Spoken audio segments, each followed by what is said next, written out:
fit into the entire thing, and what its role is. Tomorrow we'll be discussing about components reference data, IR consumer pricing config.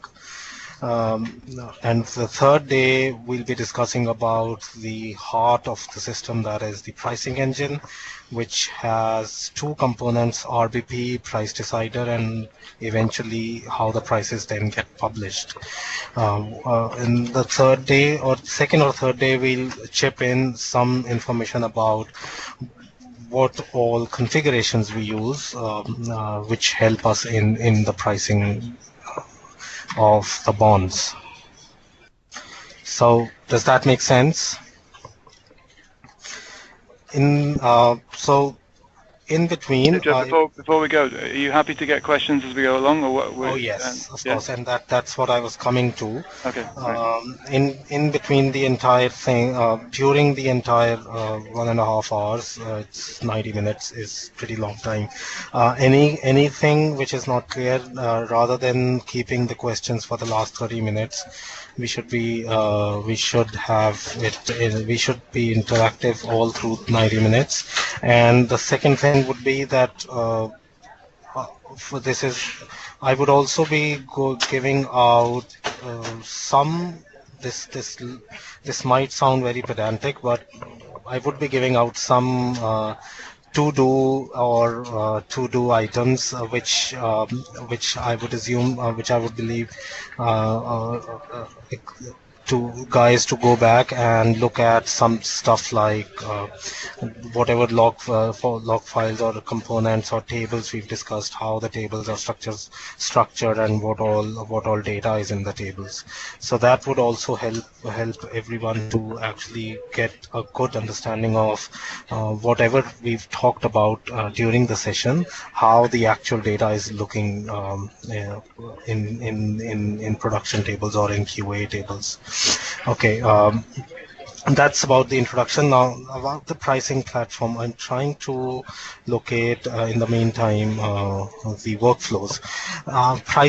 Bond pricing. So this particular system, we are a big pricing team, and inside the big pricing team we are bond pricing team.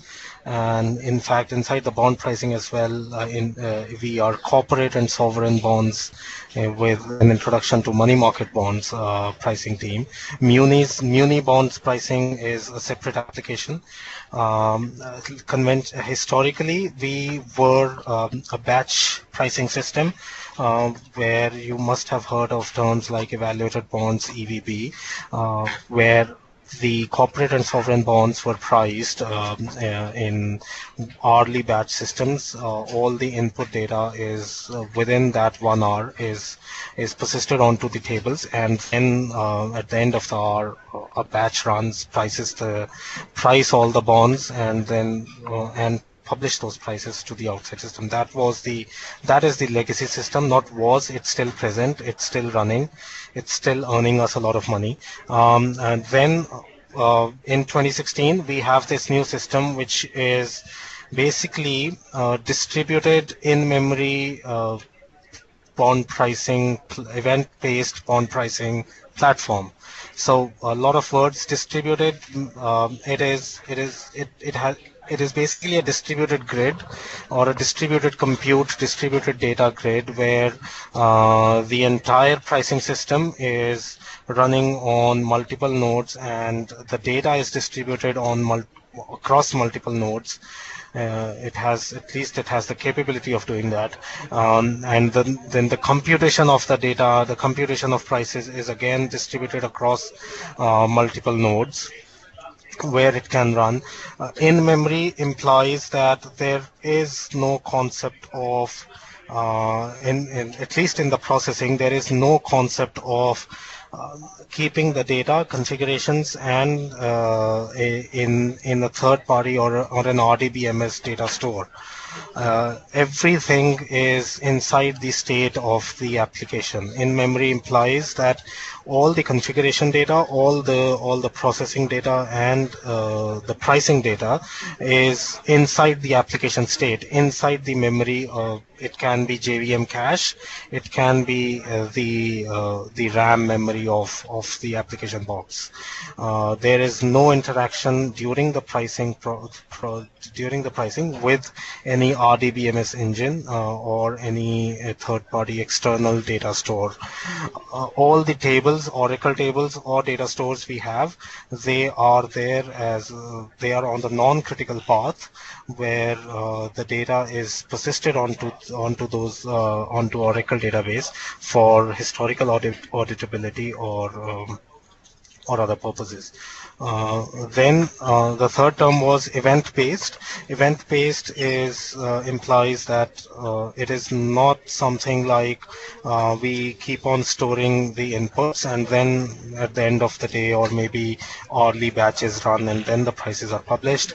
At every input fuel or input event, a every input event is a trigger to the pricing platform system, which will eventually generate the price. Now, these input triggers, I was trying to open up. Does anyone have the Confluence page where the workflows are defined? Uh, Dev flows. Dibjot, I'm just giving It'll be easier this to. message. Okay, so let me open this up.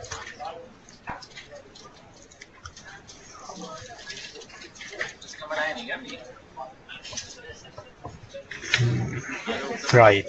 So yeah, when we say an event, every starting so in this we'll come to how what exactly this diagram is, what is the workflow, how does it work. But event-based implies that every workflow is has a triggering event. The starting point is a trigger event, which will, so in this case it is RBP load v1 config RBP, which will trigger a processing, and eventually it will either update the configurations or it will generate a price which will eventually be published onto N6.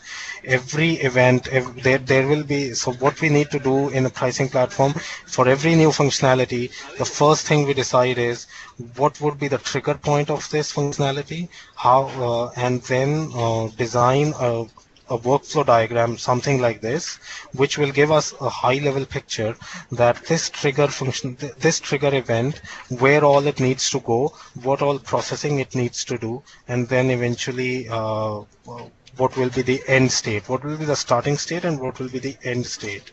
Ref data new issue is the easiest one to explain. Yeah. So for example, this is one of the first and the very basic workflows which is required. Ref data new issue we issue. This is the trigger name. Any new bond which is created or by ref data MRD team, an external team, comes into our system. The ref data server is our external system which listens onto that and then triggers this workflow. This workflow is called ref data new issue v2 workflow. This workflow will be triggered. It will go into pricing config server, then it will go into rules based, side by side it will also. So this workflow diagram basically will give us that what will happen when this particular workflow is triggered. It needs to go into our, so we sit with our business, we sit with our QA team during our design. The first step we need to do for any new functionality is what is the workflow of this particular requirement, and what is the starting point, what is the end point, and then based on that we start to design our systems, individual boxes, and then join these boxes so that it can then be processed. So that is what event-based implies, and that is how it works. The entire architecture runs on, as I said, it is a distributed system.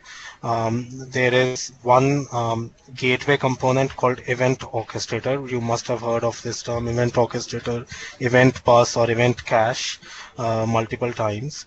Uh, the event orchestrator is basically responsible to manage all these workflows, and then each of the intermediate component like ref data server, pricing config server, rules based, price decider, and then finally ref data RBP as well.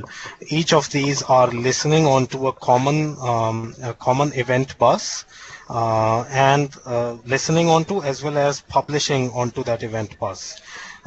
So how it works is ref data when it receives in this particular workflow, ref data when it receives a new bond from MRD, it processes that bond and then publishes the output to that event bus. Pricing config is listening onto that event bus. It knows, okay, I've received a new ref data bond, and this is the action I need to perform. That is map instrument to set. This is the action I need to perform on the incoming data payload. Pricing config will receive that data payload, perform this action onto it, and then publish a new event with the data payload, config new instrument mapped in onto the same event bus. Now, rules-based price server and price decider are listening onto the event bus for these events. Both of them will receive this event because the arrows say that both of them receive together. RBP needs to perform generate RBP on this on the received event, and price decider needs to perform generate output price. Now, what you'll see is that price decider has a dependency. So there are two places from where the arrows are incoming onto price decider. What this implies is that price decider is listening for config new instrument as well as new RBP generated, and there is a dependency here that to perform this action it needs to receive both of them. Only then it can start to initiate this particular action on the received data payload. Price decider, once processed, will publish onto the same event bus. There is a common event bus. Every component is listening onto that and publishing onto the same thing. The catch is that every component knows in itself which all events are meant for me, and it will pick up only those in order they are published. Finally, RBP will receive the new price published event and perform update published price action on it, and it will be done. So this is a very basic common workflow. The way it happens in pricing platform. This is just one workflow with one starting point and one ending point, and it will trigger when the start trigger will happen. It will complete when the ending trigger will happen. This is kind of a POC or a proof of concept for the entire system. Now we can start to define all the many workflows within the system. So these are all the workflows. There may be new as well. So new fuel event workflow, which I believe we've created, I think now. N6 data consumer server is looking for new fuel. From N6, the new fuel will be sent to RBP, will be then sent to price decider, and then again to RBP, and price decider will also publish it back to N6. The new benchmarking we want to introduce into this new fuel event. As I said, the first thing we need to decide is how the benchmarking internally will work, which will be the starting point and ending point, and then we decide where in this workflow we need to fit into that. So the first thing we need to do is create this diagram, which will clarify the design to every interested stakeholder and party. And once this diagram is finalized, we go back and start to develop the individual boxes. So any questions up until now? Anything which is not clear on how the workflows are moving from one place to the other? So Dibjot, just one clarification. Maybe I got it wrong, but the workflow itself, right, is basically something that is inside the event payload, right? Is that correct? Attached to the No, no. not exactly. Not exactly true. The workflow once created is not inside the payload. This is predefined and inside event orchestrator server. Yeah. So when we say that ref data server has received this and it needs to create and it triggers this event, Yeah. basically it is publishing onto the event cache. Yeah. Event orchestrator server then knows that so these events are unique to a workflow. Yeah. When it receives this event orchestrator server knows that this is the workflow that needs to go with this starting event. So Yeah. it picks that workflow up and then attaches that to the starting trigger event. So it's not exactly there in the data payload, but it's kind of metadata to the starting trigger event. In this case, the trigger event is ref data new issue v2. Right. This is the let's starting say, event. okay, The so starting event pricing. will not have anything, but once this starting event is there in the event bus, the event orchestrator knows that the workflow for this starting event is this entire thing, and as a metadata, it will attach it to this component. So Okay. not the entire thing. It keeps on evolving as we go ahead. So when this ref data new issue is published, pricing config uh, because it's the event. These are kind of implementation details. These are not happening on their own.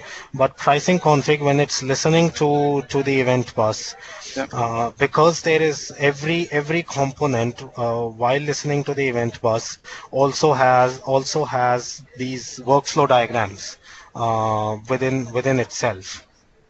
When I say workflow diagrams, pricing config knows that I am a part of this ref data new issue v2 workflow. Pricing config knows that. Now, Right. when it knows that I'm part of this, so as a result of that, it is listening for ref data new issue v2. So every data payload or every event does not have the workflow tag along with it, but every component basically knows which all workflows I'm part of. Does that Right. make sense? Yeah. So basically, like Dibjot, these all details regarding workflow node, workflow edge, or event Yeah, names. These yeah, all are we configured in database, and while event orchestra started, get overloaded into the event orchestra side, and it yeah. decide like on which component the event needs to be moved on, right? Yes, yes. Okay, So event and orchestrator server is not deciding anything. mm, mm, There is a component called event orchestrator client. yeah, That event orchestrator client is basically the and event orchestrator client uh, is present as a library in all of these boxes. The pricing config, the rules-based price decider, every component or application, event orchestrator client is present as a library within them, and this client component is basically doing all the lifting or configuration management or the workflow management. As when I said pricing config server knows in itself which workflows I'm part of, it is basically the EO client inside this mm, pricing config server which knows which all workflows I'm part of and which all events I need to consume from the event bus. mm, right. Yeah. Anything else? No? Okay. So I'll quickly come over to event orchestrator server. I really wish I had the diagrams with me. I'll try to get those from our PPTs for the next one. So event orchestrator server is the mainstay which basically is required for our pricing platform to come up. Without event orchestrator server, this pricing platform grid, as we call it, cannot be brought up, cannot be started. The first thing that has to be present is event orchestrator server, and the Okay, thanks, Ahmed. One more.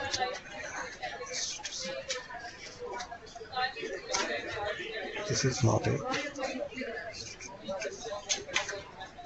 What is this? Yeah. Okay, yeah. This helps. Thanks, Ahmed. So event orchestrator, as I said, is the mainstay. It has to be up before any of the other components or even the pricing platform grid is brought up. This has to be present, and the reason is that the event bus I keep talking about, where every component is basically listening to and publishing the events. This event cache or event bus, the distributed cache, is controlled and managed by event orchestrator. All the events the purpose of this event orchestrator is that all the events that are published onto that event cache, it basically picks those up and persists those in the database. As I said, this is not a critical thing. This is not on the critical path. It is simply to monitor and his audit what all events have been generated and what all events were, uh, were generated, and what is the current state of that particular event, till what point it has moved and till what point it has reached, whether it has finished or not. All that, the entire trail of a particular event is persisted onto this database. That's the whole and soul. That's the purpose of event orchestrator server. It starts and manages the event cache and picks up the events from the event cache and persist it onto the database. I'll quickly come on to the databases. So this is QA. The pricing platform, the bond pricing platform, as we call it, or the new pricing platform, the entire DB design or database design is divided into four main DB schemas. One is an event owner. Then we have inbound owner. We have a config owner. These are database schemas. And then we have pricing owner. So as the name suggests, event owner is everything to do with event orchestrator, and that's it. It contains, we'll go into tables inside event owner today. Inbound owner is to do with anything which stores and maintains and to do with applications. Ideally, that was the initial thought and design. Inbound owner should contain or should be managed by applications which talk to external clients, third-party clients. In our case, MRD, PV, MRD for reference data, PV for interest rate and yield curves, and then N6 for fuel events, and going forward, the ref data as well. So all the applications which are communicating with external systems, not part of bond pricing platform, should manage inbound owner. Config owner should be managed by applications which are taking care of configurations. Like in our case, there is only one such component, which we call it as pricing config system.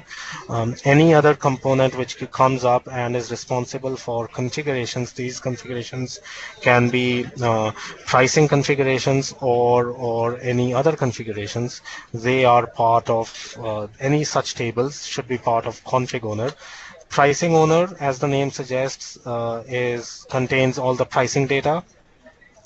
Rules-based price server and price decider manage this particular database schema, and the tables inside this database schema contain all the pricing for individual bonds. Every price that for an individual bond that was calculated, the tables in which those prices get persisted are present, should be present. I'm not using R because that was the initial thought, but now how the tables look like and what all tables are there, I'm not very sure, but that is how that is the convention we should follow. Coming to event owner. I'll start with tables and try to describe what all tables are present. So if we want to search for, as the question sometimes comes up, where is this table, what all tables are there, and where is this particular data. The whole reason to explain what the individual database schemas are meant for was that when we say that look out for RBP prices, we should immediately know that we need to go into pricing owner. And the way I do it is I do a select star on pricing owner and do a dot and do a control space to fetch what all database tables I have.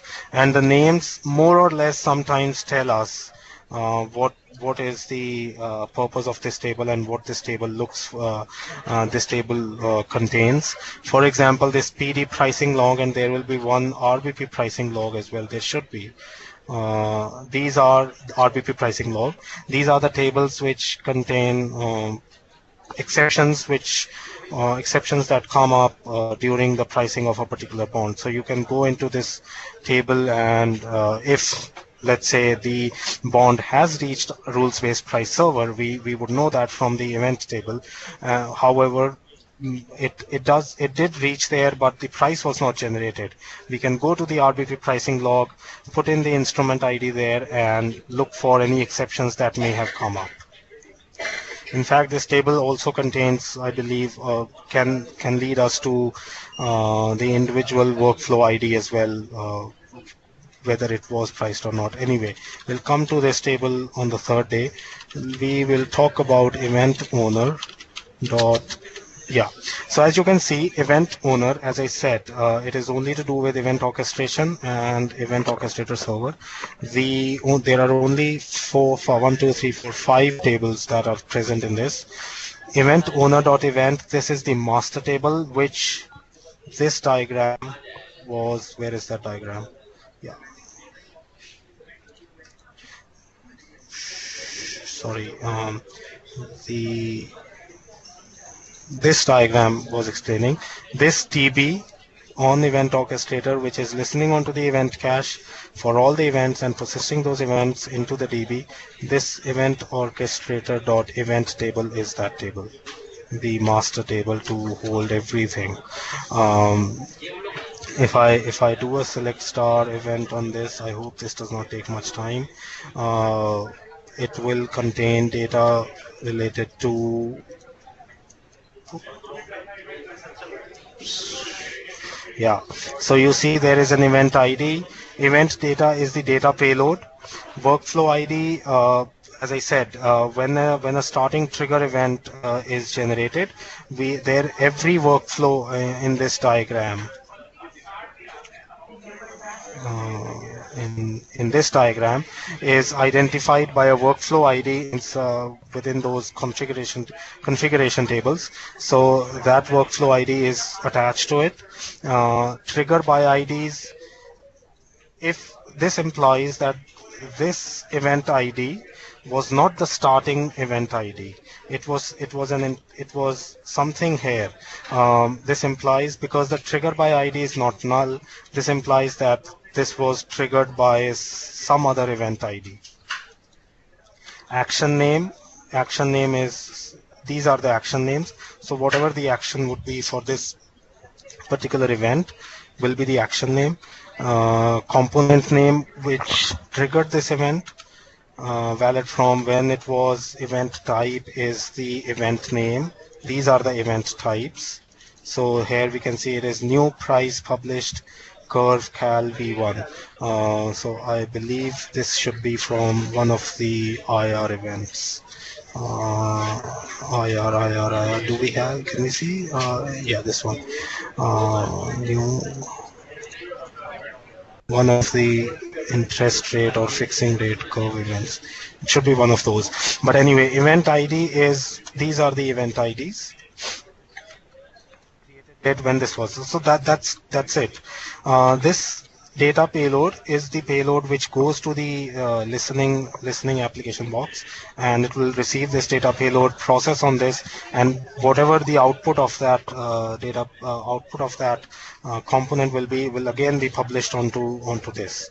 So this is the master table. We'll follow one of the event, something like ref data new issue events in this table, which will make things more clear how the individual how that event trail was captured in this table. We'll look at one of these. First, I'll try to explain the other how these are stored in the tables. So select star from event owner dot event type. Definition is simply a configuration table. We'll start with workflow, workflow graph. Workflow ID, let's say workflow graph, where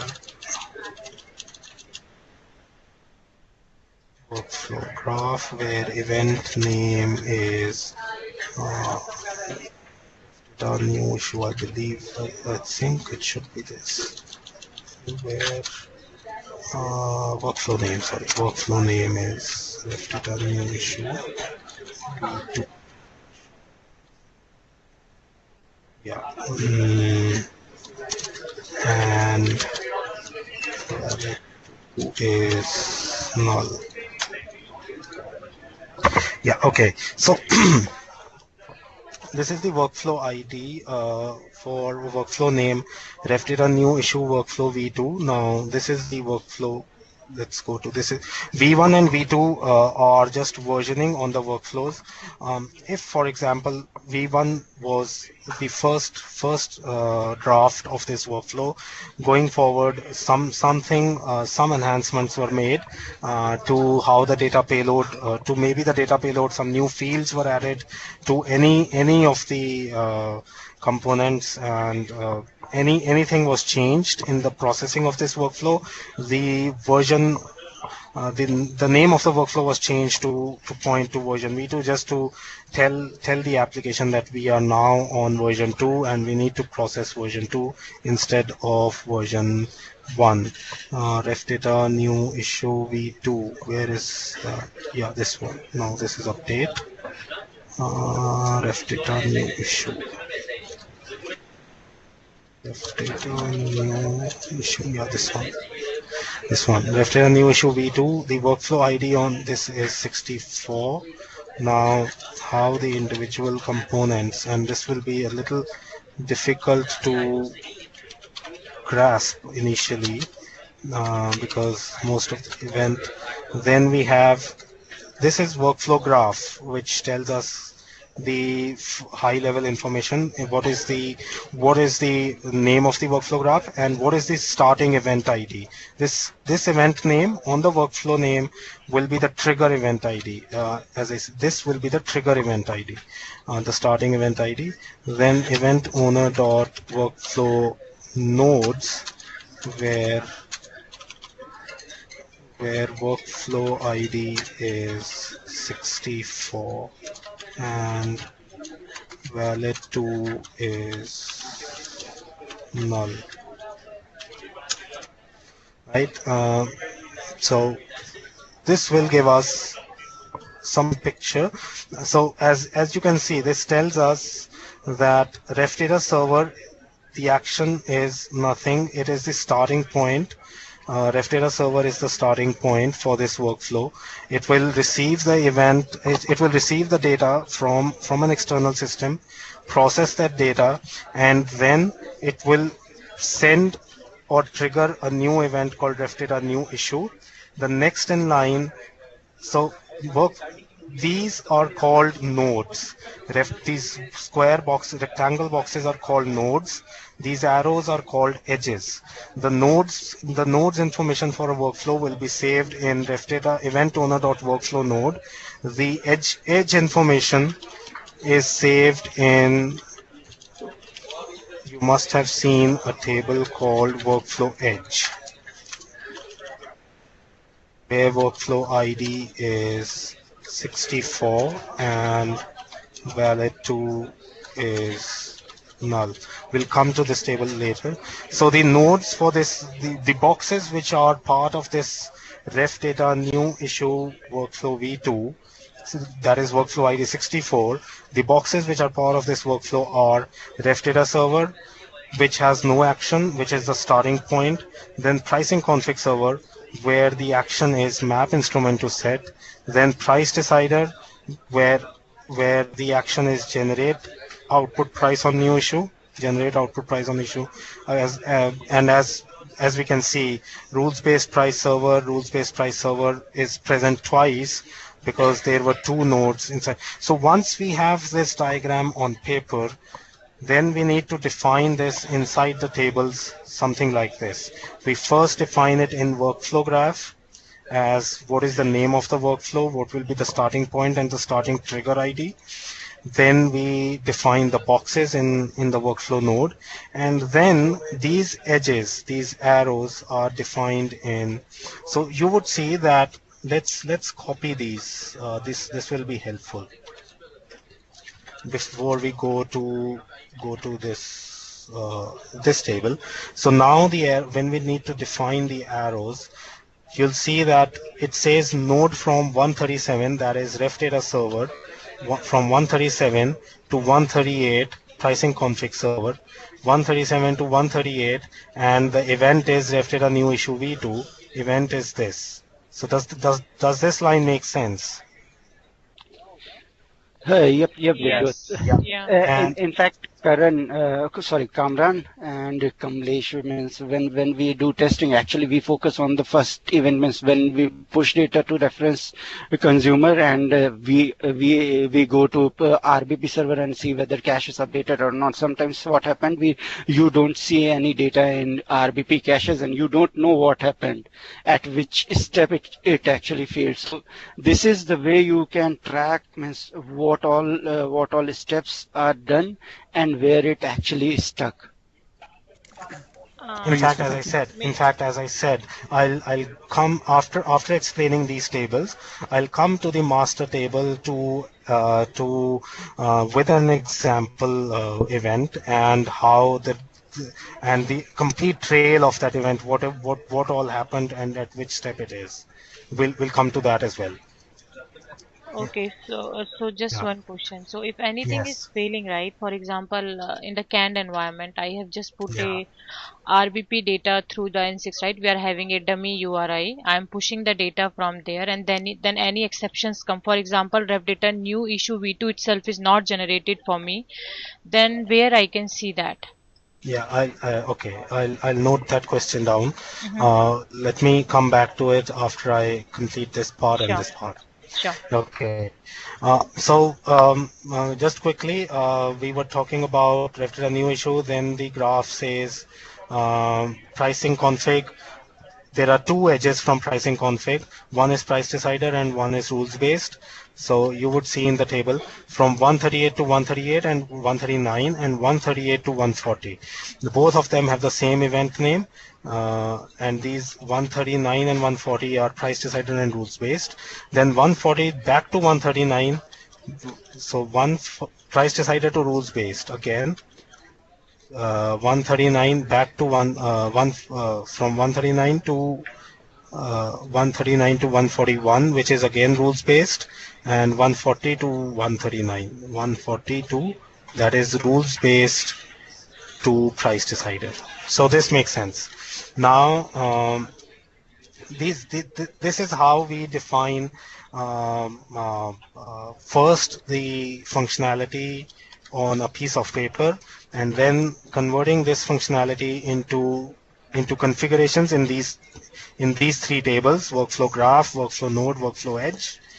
Once this is done, event orchestrator and more specifically event orchestrator client knows that there is this new workflow that is present in the system.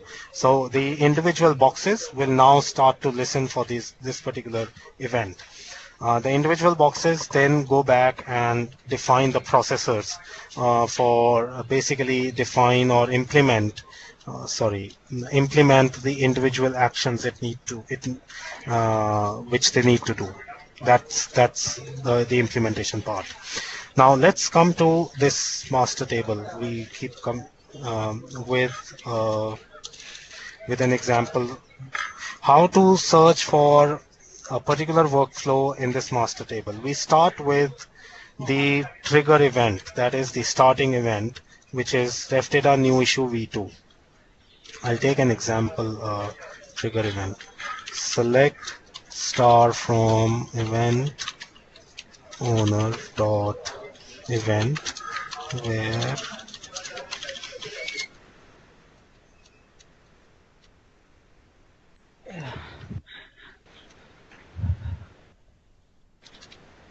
where do we have created? Yeah, created date is this is QA, right? Before going to event Yeah. table, it would be good to explain if an event is not generated. So, which node is responsible for this? Either a node from or node to, and every Yes, node is basically related yeah. to a component. What I was trying to do was first open up the complete trail and then go to individual boxes and their logs, which so from this diagram it becomes clear that if a particular event, so let's say the config new instrument is not generated, so that implies there is a problem with pricing config server. If ref data new issue is not generated, that implies there's something went wrong for this bond inside ref data server. Does this diagram make sense? Now, let's say for example, Ahmed said that you are trying to push this bond, but I cannot see the config new instrument or the pricing config event is not getting generated. So what that implies is that for RBP, for price, there something went wrong inside pricing config, which did not generate this. As a result of that, that bond did not come to RBP and the RBP price was not generated. So if you push out a bond and then go to RBP and see that the RBP price is not generated, you follow the audit trail for that event in the event owner to identify that which event, where is that trail blocked. And in fact, I'm sure Ahmed must have looked into this and checked that there is no config event. As a result, there cannot be a RBP pricing event. So I'll come to an example trail first. Is greater than equal to trunk state and event type is. I hope we have ref data new issue. If not, we'll go to production. Then there should be these should be present there. Remove workflow. Event type will be Remove workflow from the workflow. end. Oh, sorry. This should be.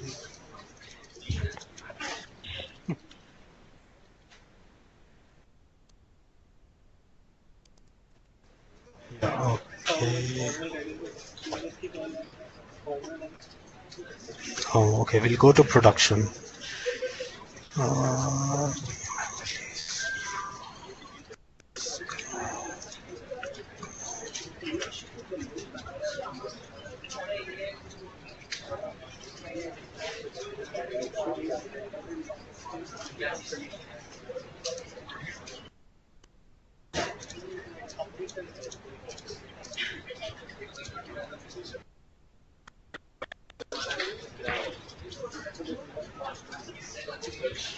Okay, it's coming up. I believe it's coming up. Yeah, okay. So all of these are only ref data new issue v2s. Right now, for a particular v2, the first thing we see is we know that our ref data new issue was generated. Let's say this timestamp tells us that this was generated at 3 a.m. and in our test case, we also pushed out or published a bond onto the mock endpoint, which is supposed to be received by ref data, and then ref data publishes it at, let's say, 3 a.m. We now to get the entire trail, what we do is we event ID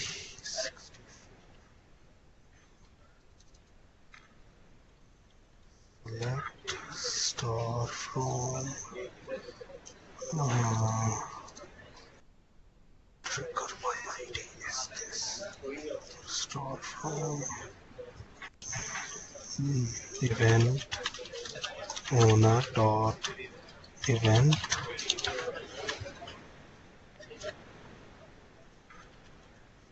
is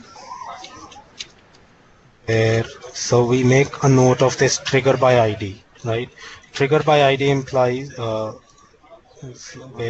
workflow or trigger by, not trigger by, is 64 component name I do.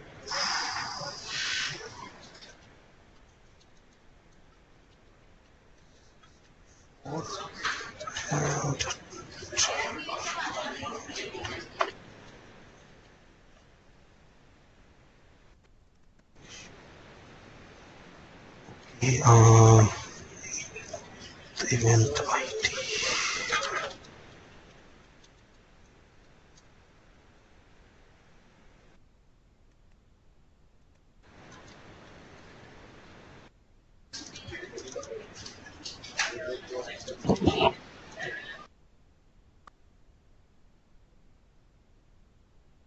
Ahmad, can you help me out here?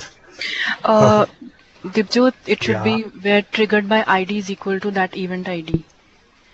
Because we are going to fetch the event generated after this event. Yep. Thanks. Yeah.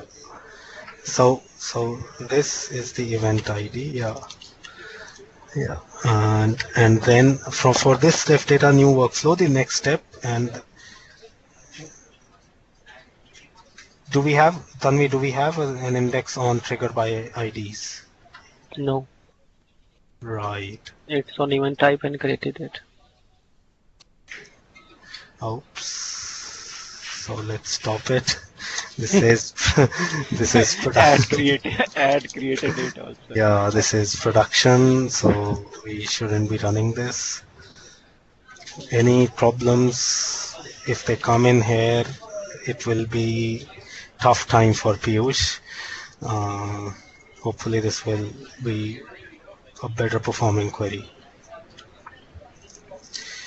So what I'm expecting here is that this event ID was the event ID which was generated by ref data. Now this triggered an event, and all the events which whichever events were triggered by ref data will come up in this query. Now, so what we are expecting here, we are expecting that this should have a pricing config server, this particular component with a data payload, which will then trigger further down this.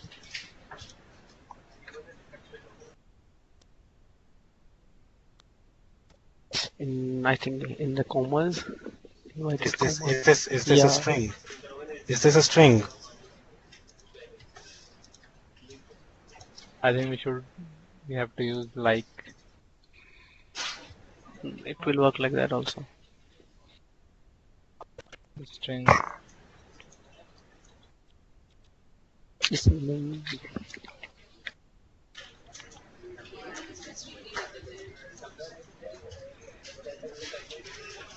Okay, as before, in the meantime that this one runs, Kamlesh, let's come to your question. So we know that when we have, let's take a use case, we know that we have pushed out a bond onto mock N6 endpoint, right? And Yes. now we are looking at, let's say there are no new is it a ref data bond, or are you talking about specifically new fuel event? It's a ref data bond. Right. So when we push out a ref data bond, we go to the workflow. this workflow. From this workflow, what we know is that inside it first goes the ref data, whatever is published onto the mock N6 endpoint, ref data is supposed to listen onto that and then process it and generate ref data new issue. The first thing we do is we go to the logs of ref data server, because we've encountered issues like ref data was not up or not running, or there were some issues while processing that. The easiest way to do is look for that bond inside ref data tables. Ref data tables will come to ref data tables tomorrow. Ref data will explain ref data and config tables tomorrow. But the easiest thing to do is go to ref data. I think Kamran would be aware of these. Ref data import log and ref data import log notes. These two tables. And these tables will be inside inbound owner, as already explained. We go to these two tables and look for the bond we've just pushed in. These tables have instrument ID as well as ISIN. If this bond is not present in any of these tables, we go to the log files. Now, the place where the log files for every, and you might want to note this down.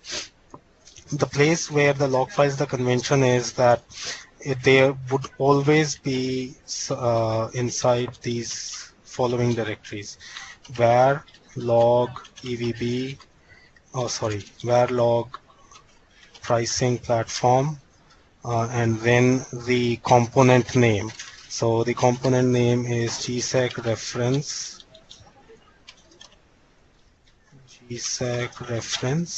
consumer.log. So for event orchestrator log file, the log file name will be event orchestrator server.log. For reference consumer, it will be gsec reference consumer. If you are not sure of what the log file name should be, you can do var log pricing platform and hit tabs, and you can find out all the log files which are present here. Obviously, you will look for the latest one. In our case, it is gsec reference consumer.log, this one. So we'll do gsec reference consumer.log, right? This is also one thing on that. You can explain, like, if sometime our logs file get rolled down very soon due to the data coming from MRD, we can also use Splunk, right? In Splunk, the data will be available even on later on the file is not available. So we can, for the testing or for debugging purposes, we can use Splunk extensively to find out what happened, what exact time. Yes, but yes, that's a good point. And however, I don't think the log files on in the canned environment are registered with the Splunk. No, currently it's not. No. Yeah, and I don't think we do plan to register them. But yes, that is in fact a very good point. When we are testing in real QA environment, and because in real QA environment, the application servers, the logs, as you would have seen, when I did a tail on this log, the logs keep on moving. So we won't be able to identify which bond it is processing, what is happening there. To identify a particular bond inside a real QA environment, we can go to Splunk. I'll come to Splunk in the end of today's session. So yeah, when we do a tail on this inside a canned environment, because it's a very highly controlled environment, it will not be listening to anything, it will not be getting anything, the reference data. So we will be able to find out the bond which we published onto N6, what happened to it.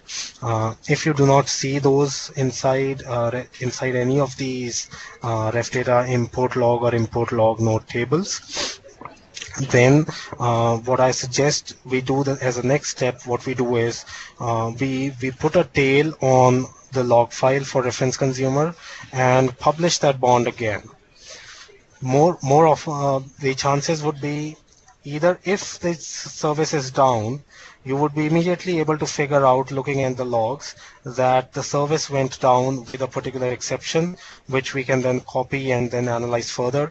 Or what we would see is that the service was running, we published onto N6, and the tail, when we have a tail on this log, it will tell us that this bond was received, and if it was not processed, what was the reason it was not processed. So you would be able to find out that this bond failed at the reference data step itself. Now let's see if that query has triggered. So yes, so now we have event ID, a new event ID, and triggered by the ref data event. The action was map instrument to set and pricing config server. So this implies that from ref data an event was generated for the pricing config server. Pricing config server consumed that and generated the next event. The next event, that is pricing config server, did do these things. It was able to perform this its operation successfully. Event type, config new instrument map. Basically, it generated these events. These events were generated. So pricing config did do its job. Again, to further track its trail, we copy this event ID and put it again in triggered by IDs, and we'll see the next steps. We can so the basically the to-do task from this is perhaps work out a common or a generic query where we can get the entire audit trail from this table from a starting event type. If we can have that and generate that, that will be our to-do task from today's session to generate. So we can see that from this triggered ID, we got a it went to rules-based priced, it went to price decider. The rules-based priced did its job. And you would have noticed that the price decider, basically we cannot see a price decider entry here, and that is because, as I explained, for price decider to process this event, it is dependent on this event, new RBP price generated. The pricing config server, this config new instrument, went to both the boxes, but we see only generate RBP on new issue in the event for the time being, and that is because price decider is waiting for this event. Now when this event is generated in the event bus, we put this event ID in the trigger by event IDs, and we should see the price decider thing. Right, so yeah, so we see that there is no price decider. So this implies that we were done up till this point.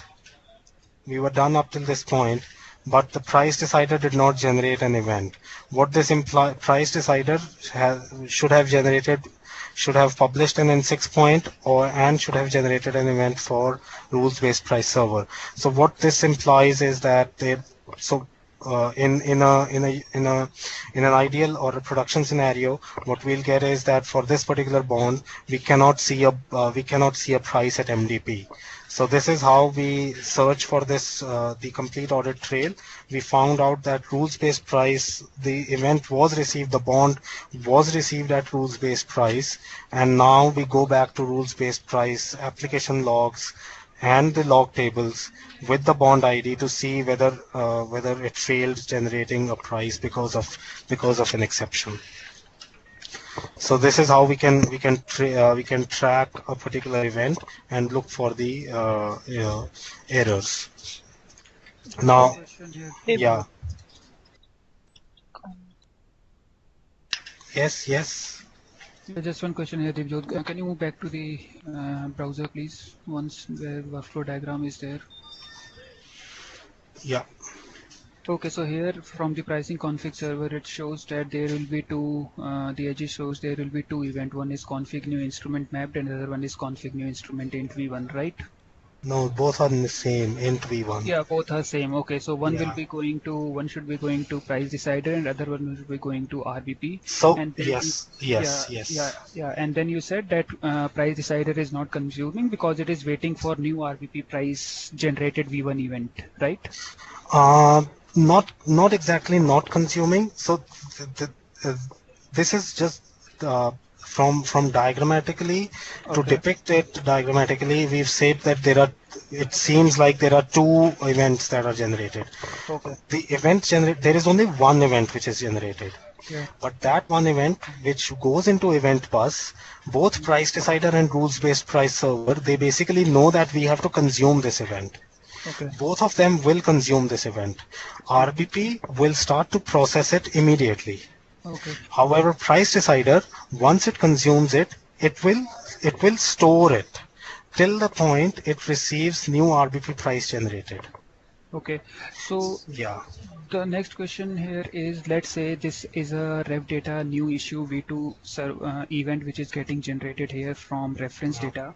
So it's a Yeah. pretty much event. Do we have such events in our system where, let's say, the same event type is to be consumed by two different servers? Let's say it's an This is one type. Yeah.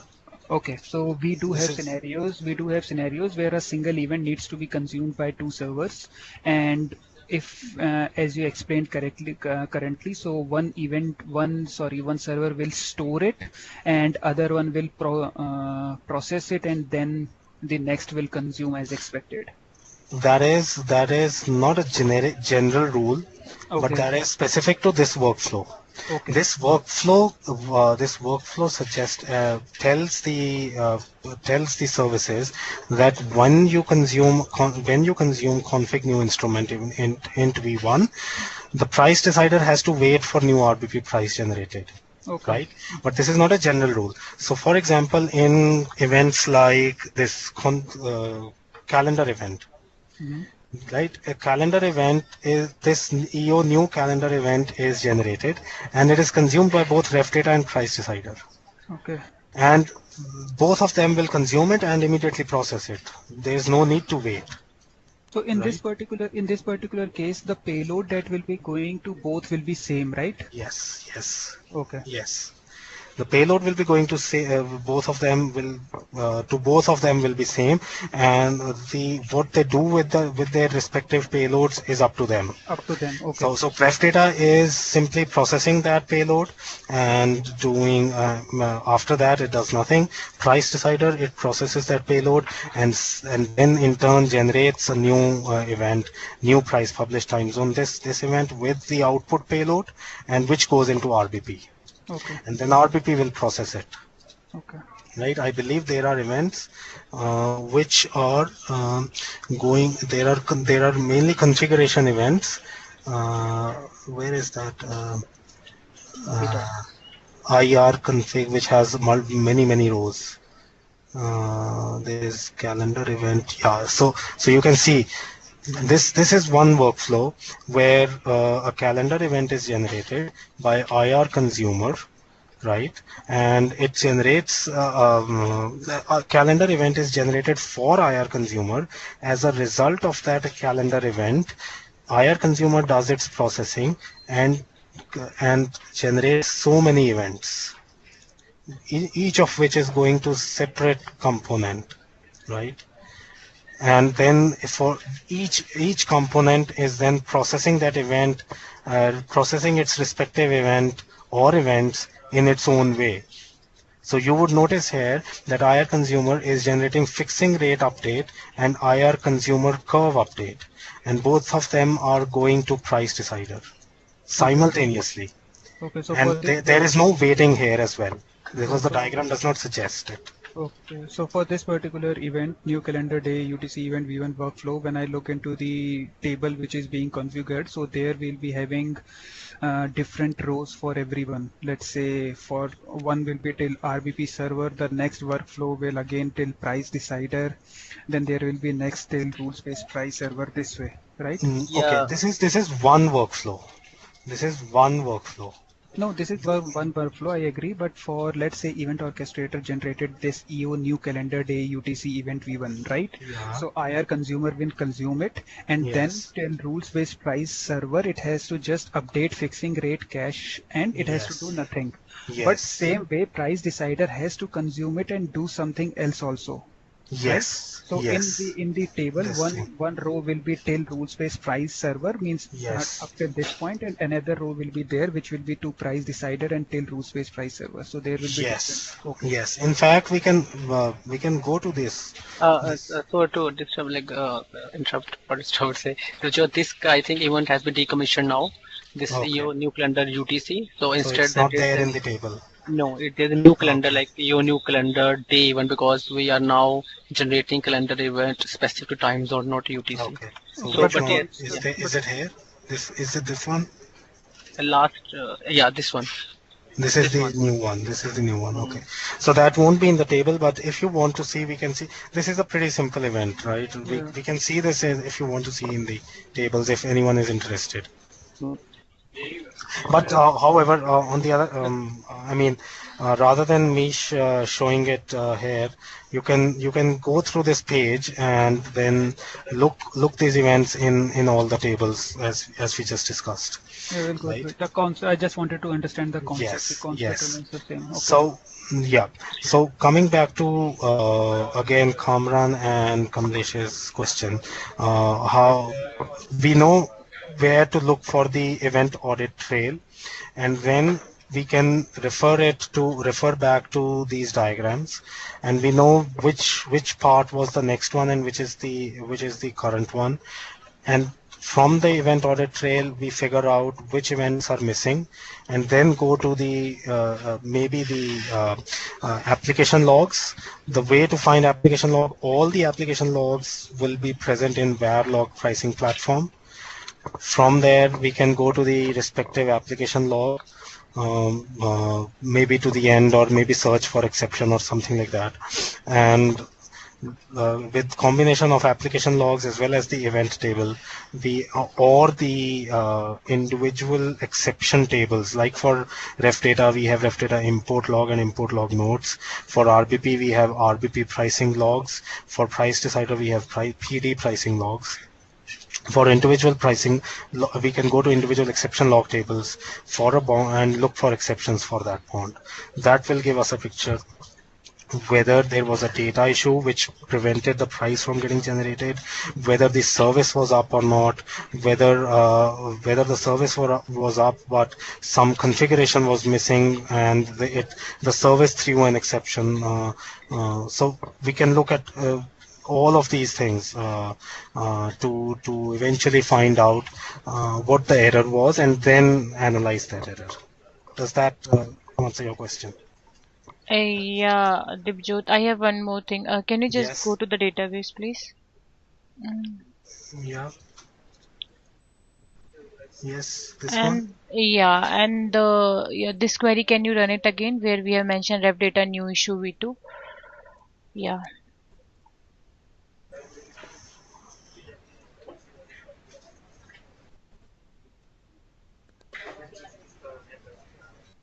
Yep.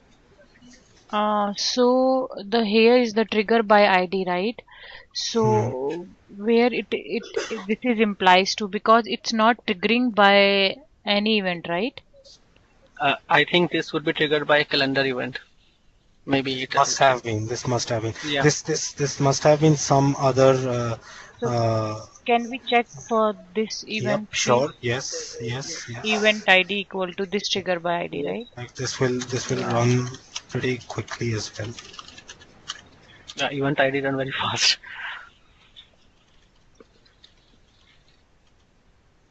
It's event ID or Event key? event ID, event ID. Event ID.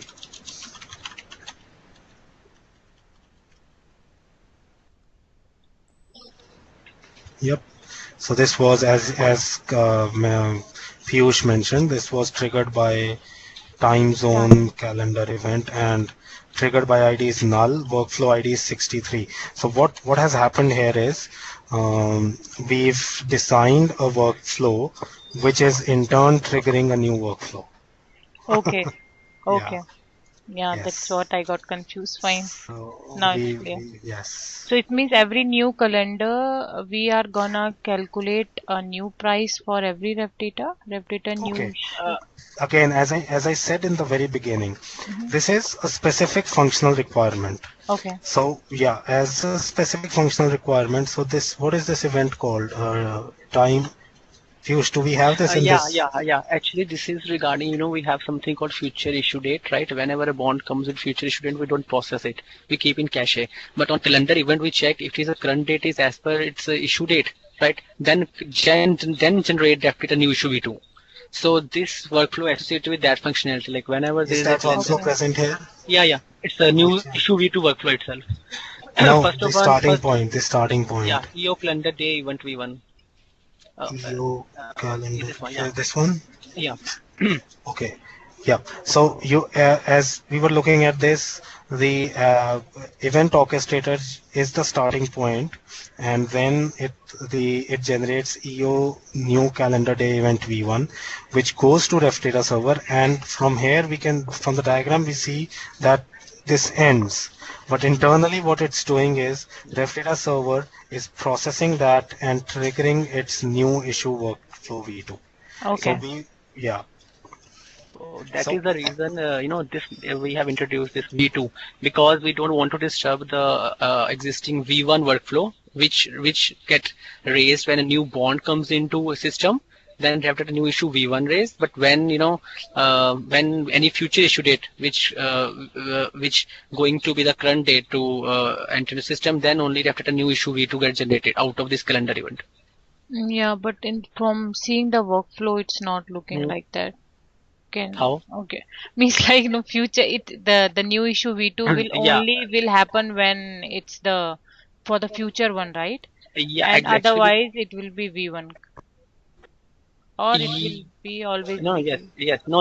It is not always V2. Uh-huh. Normally, when any bond comes into system from MRD, like or N6, it will generate after a new issue V1, Okay. right? This is the functionality of data issue V1 workflow. Another things, whenever we have any new calendar day, and for any existing bond, which bond issue date is the current date now, as per calendar day, and it qualifies to price, then this ref data new issue V2 generates.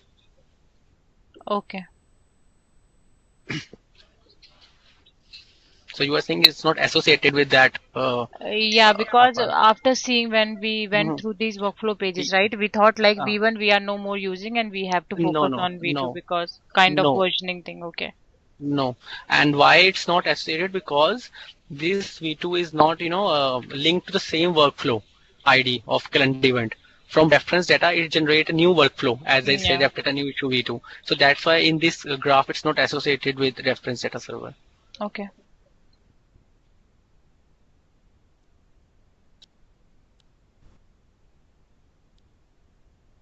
okay,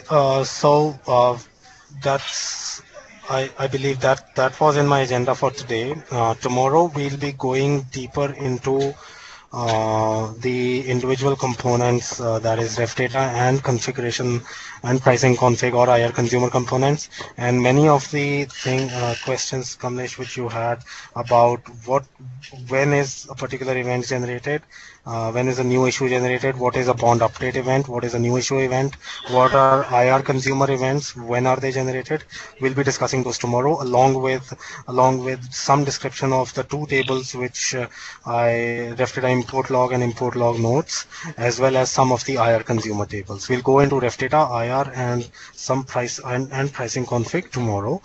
But for today, that this was the agenda in which I wanted to explain how the entire pricing platform is placed, what all components are there, how the event orchestrator works, what are the workflows, how the workflows are designed, how a particular functionality, a new functionality is to be started and designed.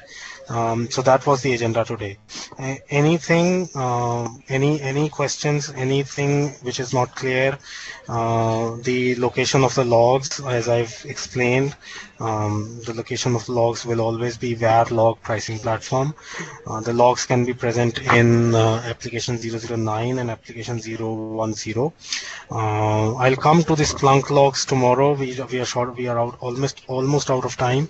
It will make more sense to search for individual bond IDs in the Splunk logs when we talk about ref data. Yeah. So anything else? Any questions? A common query in Yeah. terms of the architecture of this pricing Yes. platform, right? Even though DB is not at a critical path, but Yeah. each and everything we are storing in a DB, right? But we are Yes. not touching DB while processing.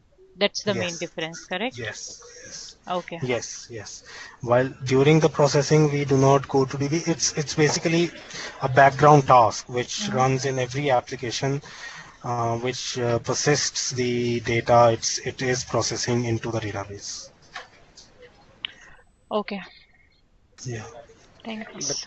but again, if you are thinking that all the prices which RBP is generating, it is saving in its state, is wrong. Those prices will be in event as an event, but not in RBP cache, Yeah. because the price which will be at the 30th hour will be saved. Yep. Yep. Okay. Thanks.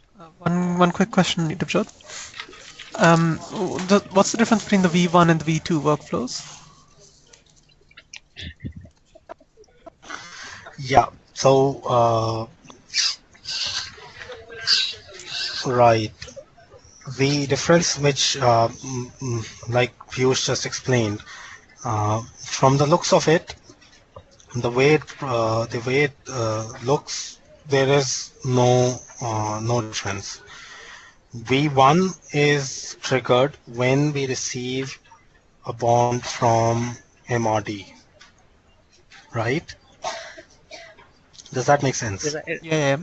Okay, V1 is generated when we receive a new bond from MRD, and we need to, after processing it inside ref data server, we found out that we need to price this bond. We will generate a ref data new issue V1 workflow, right? Which will be consumed by pricing config, eventually by RBP, and then price decider published onto N6. Sometimes we receive bonds from MRD where we found out after going through all the assumptions that we need to price that bond. However, the issue date on that bond is a future issue date. Right. Like for example, we received, like let's say we received a new bond today, 23rd of May. We decided after applying all the assumptions that we do not need to price this bond. We need to price this bond. However, the issue date on that bond was, let's say, 25th of May. So we won't be pricing that bond today. We need to price this bond on 25th of May. So what we'll do is we'll keep that bond inside our future issue date cache bond, future cache. We'll cache that bond inside a data store, which we call it as future issue date. And then when 25th of May will come in at midnight, event orchestrator will trigger this event, right, which will go to ref data server. It will look for all the bonds which have an issue date 25th of May, and it will trigger the new issue on those bonds. The new issue event triggered for in such cases will be new issue V2. Okay. This is just to identify or distinguish whether it was generated as a calendar event on a bond which was, although it was received earlier, it has been generated today because the issue date was a future issue date, and then from the bond which was for which the bond event was generated immediately. That is what I understood. Yeah. Yeah. Thank you. Does that make sense, Kamran? Yes. Thank you. Does that explain? Yeah, okay. So we'll come tomorrow. Although we'll come tomorrow, there will be an event called Ref Data Bond Update event, which is basically a pricing event for a bond which is already for which a new issue event has already been sent out. So the subsequent events will be bond update events. So we'll come to that when we'll explain how ref data works and what all events it generates, where all the data is persisted in all the tables. Okay. So the to-do task, as I said in the beginning for today, is create a generic query to identify the entire event audit trail when we put in, let's say, a starting trigger event ID.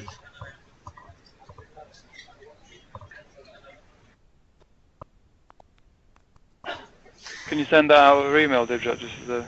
No, I'm not going to create the query. That is a to-do for people. No. Can you send the to-do out? Yes, I will. Yes, that is the assignment for everyone. Right. Yeah. We can create the query. Dibjot. Just want to know the because this particular query will be a bit expensive, so just want to know the indexing on which particular column indexing is being done, so that. So that is again something I believe we should find it out. Okay, not an issue. I'll figure out. Yeah, thank you. Yeah, you go to Oracle metadata tables, all tables, Yeah, all indexes. yes, This is yes. for benefit of the entire audience. You can go to metadata tables and find out where all the indexes are, and whichever query you test it out first on QA, just for the performance, so that the production is not hit. Yeah. Okay. Anything else? Right. Okay. Who was recording? Can we get the link to Me, Kamlesh. Kamlesh, can you send me the link to the recording and I'll stick it somewhere permanent?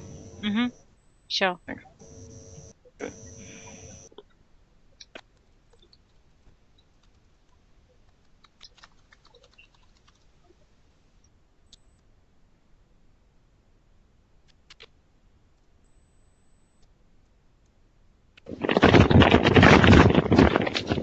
Good.